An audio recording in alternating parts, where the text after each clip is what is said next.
Si te demande Isaac, c'est parce que tu peux donner Isaac. Il sait que tu l'aimes et tu le feras. Tout ce que Dieu te demande, tu peux le faire. Et ce que j'aime, c'est que partout il y a Goliath, il y a David. Il n'y a pas que des Goliaths, il y a aussi des David. Si Goliath est né, David aussi est né.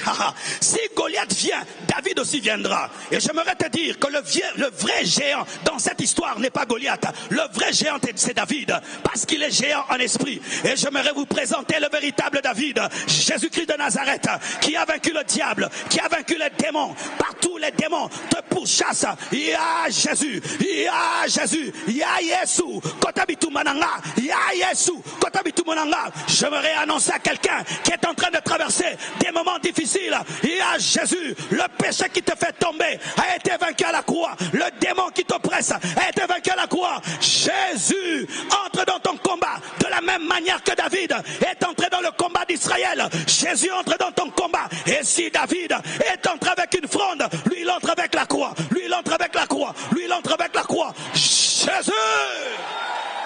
Jésus! Quel que soit le péché qui te domine, Jésus l'a vaincu. Quel que soit le Goliath, il est vaincu par David. C'est pourquoi Goliath marchait, David courait. Pourquoi? Il avait besoin d'en finir. C'est pourquoi Jésus n'a eu qu'un ministère de 3 ans. Il voulait en finir rapidement. Mon frère, ce que tu appelles géant n'est pas plus grand que Jésus. Mais c'est que Satan, il envoie des géants physiques, mais Dieu envoie des géants spirituels. Dans la dimension de la taille, il était géant. Mais dans la dimension spirituelle, il était un nain. Mais comme c'est le spirituel qui domine les matériels, c'est pourquoi David devait vaincre Goliath. J'aimerais te dire que le nom de Jésus est court, mais il est puissant. Il est puissant. Il est puissant. Il est puissant. Jésus. Invoque Jésus dans la tentation. Oui.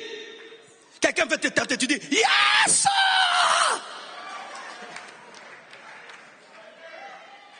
Yesu! Yesu.